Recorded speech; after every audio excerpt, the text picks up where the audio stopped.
केरल की धरती पर हिंदुओं के खून से पूरा इलाका लाल हो गया था। साल था 1921। अगस्त का महीना शुरू होते ही मालाबार की वादियों में मौत का वो तांडव शुरू हुआ जिसे इतिहास के पन्नों से मिटाने की लाख कोशिशें की गईं। ये कहानी है उस मोपला नरसंहार की जहां पड़ोसियों ने ही पड़ोसियों का गला काट दिया। इस खौफनाक मंजर के पीछे मुख्य हाथ था वड़ियान कुन्नाथु कुंजा अहमद हाजी का, जिसने अपनी एक खिलाफत सेना खड़ी की थी। हाजी का हुक्म साफ था, या तो कलमा पढ़ो या फिर मौत के लिए तैयार हो जाओ। हजारों की संख्या में कट्टरपंथियों की भीड़ गांवों में घुसती थी। वे हाथ में तलवारें और बंदूकों के साथ वर्दी पहनकर आते थे। जो हिंदू अपना धर्म छोड़ने को तैयार नहीं हुए, उन्हें जानवरों की तरह बांधकर बीच सड़क पर लाया जाता था। उस समय की चश्मदीद गवाहियां बताती हैं कि बूढ़ों और बच्चों तक को नहीं बख्शा गया। एनी बेसेंट ने अपनी रिपोर्ट्स में दर्ज किया है कि कैसे मासूमों की खाल तक उतार दी गई क्योंकि उन्होंने अपनी आस्था से समझौता नहीं किया। क्रूरता की सबसे वीभत्स तस्वीर थुवूर नाम की जगह पर देखने को मिली। यहाँ हाजी के गुर्गों ने दर्जनों हिंदुओं को पकड़कर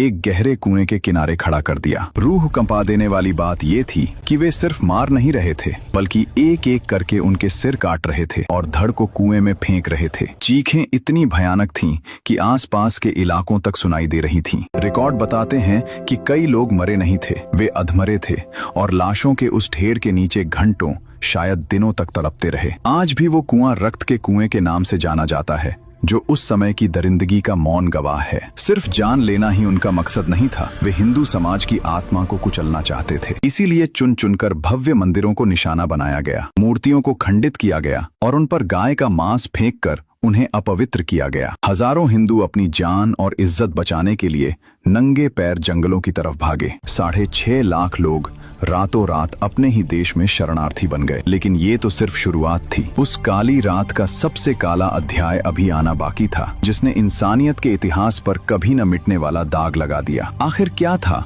वो वैगन ट्रेजेडी का सच, और क्यों आज भी ये पन्ने हमारी किताबों से गायब हैं? रियल इंडियन हिस्ट्री की टीम इसी तरह इतिहास के दबे हुए सच आप तक लाती रहेगी। इस नरसंहार का अगला हिस्सा और रोंगटे खड़े कर देने वाले सबूत देखने के लिए पार्ट 2 का इंतजार करें। जय हिंद।